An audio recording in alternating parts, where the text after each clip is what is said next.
टिटवाळा गणपती मंदिर परिसराला घाण पाण्याचा विळखा, दुर्गंधीने नागरिक त्रस्त। टिटवाळा येथील प्रसिद्ध श्री सिद्धिविनायक महागणपती मंदिर परिसरात सांडपाण्याच्या समस्येने गंभीर स्वरूप धारण केले। साई गणेश लॉज जवळील ड्रेनेज लाईनमधून मोठ्या प्रमाणात घाण पाणी रस्त्यावर वाहत असून ते थेट मंदिर चौकापर्यंत पोहोचत असल्याने परिसरात अस्वच्छतेचे साम्राज्य पसरले। या सांडपाण्यामुळे संपूर्ण परिसरात तीव्र दुर्गंधी निर्माण झाली असून स्थानिक नागरिक, वाहन चालक, दुकानदार तसेच मंदिरात दर्शनासाठी येणाऱ्या भाविकांना मोठा त्रास सहन करावा लागतोय। विशेषतः पावसाळ्याच्या पार्श्वभूमीवर ही समस्या अधिक गंभीर बनली असून आरोग्याच्या दृष्टीनेही धोकादायक परिस्थिती निर्माण झाली आहे।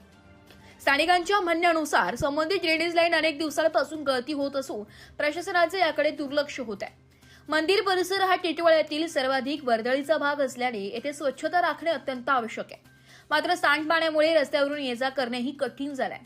नागरिकांनी संबंधित प्रशासनाकडे तातडीने दखल घेऊन सांडपाणी वाहिनीची दुरुस्ती करण्याची मागणी केली आहे।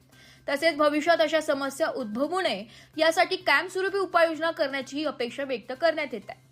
भाविकांचे श्रद्धास्थान असलेल्या मंदिर परिसरात अशी अस्वच्छता शोभादायक नसून प्रशासनाने तातडीने कारवाई करावी अशी मागणी नागरिकांकडून करण्यात येत आहे। Bureau report, Titwala news, Titwala.